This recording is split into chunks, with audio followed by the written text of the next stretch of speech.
Hey everyone, welcome back. If you run a business and want to create professional invoices easily, then learning how to use Zoho Books is a great choice. In this full guide, I'll show you how to create invoices step by step in 2026.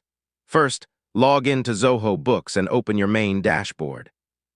Next, click on the Invoices tab from the sidebar. This is where all your billing happens.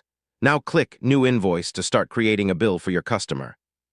Choose your customer from the list or add a new one if needed. Now add the products or services you're billing for. Include quantity, price, and tax if needed. Set your invoice date and due date so your customer knows when to pay. If needed, apply taxes or discounts to the invoice. Yeah, Zoho calculates everything automatically. Before sending, preview your invoice to make sure everything looks correct. Now click Send to email the invoice directly to your customer. Finally, track whether the invoice is paid, pending, or overdue from your dashboard. And that's it.